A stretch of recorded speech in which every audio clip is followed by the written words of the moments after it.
Unicorn Chapter 7 Part 2 Kid Sandwiches.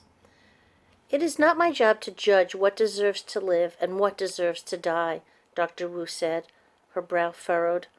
All creatures have the right to medical care. Pearl felt bad for asking the question, but she wasn't sure she agreed with Dr. Wu's answer. Did a flea deserve to live after it had sucked her blood? The Kelpie gazed coldly at Ben. It definitely prefers Ben's scent, Dr. Wu said. So if you wouldn't mind, she held out the fish. You want me to... He looked desperately at the doctor. You can't be serious. Of course I'm serious. I don't have a bottle labeled scent of children, so this is the best solution I can think of. I'm lucky to have you here. Look, Pearl said, its mouth is already watering. A little string of drool hung from the Kelpie's lip. But what if it bites more than the fish? Ben asked. I don't think it will. You don't think? Ben frowned. Is this how you lost your finger? Dr. Wu glanced at her right hand, which was missing an index finger. No, I did not lose my finger to a Kelpie. Then she wiggled the fish. Please, Ben, I need your help. Ben took the little fish. What do I do? Hold it out. His hand shaking, he stretched his arm out and offered the fish to the Kelpie. Pearl put both of her hands over her face, watching from between her fingers. If Ben got eaten, his grandfather would be furious with Dr. Wu.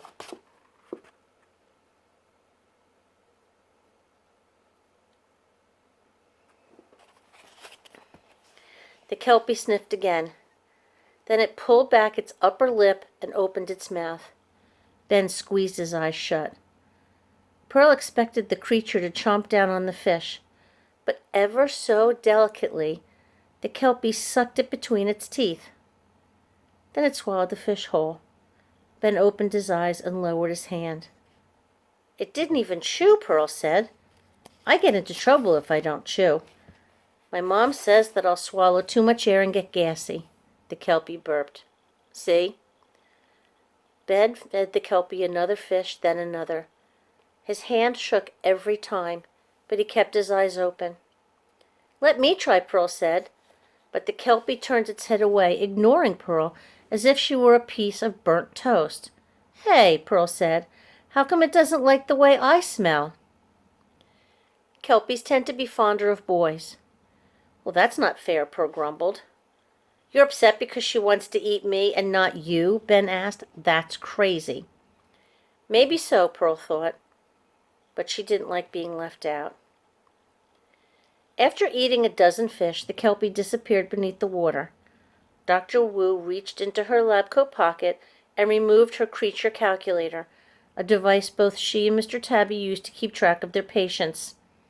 She typed on the keyboard, then read the screen. Its energy level has improved already. I think it's going to be fine. Good job, Ben. With a proud smile, Ben carried the empty bucket as Dr. Wu led the way back up the dock. By the time they reached the stairwell, Pearl had conjured a bunch of new questions. Dr. Wu, why do Kelpies want to eat kids? Do kids taste different from grown-ups? How come they're fonder of boys? Are Kelpies related to seahorses?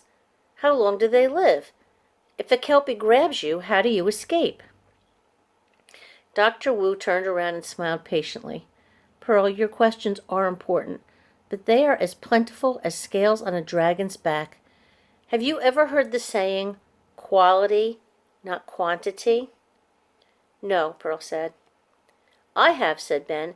It means that it's better to ask one great question instead of 100 ordinary questions. Exactly. The doctor folded her arms, waiting for Pearl to decide. Fine. Pearl screwed up her face. One question.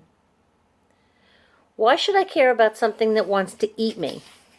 Dr. Wu raised her eyebrows.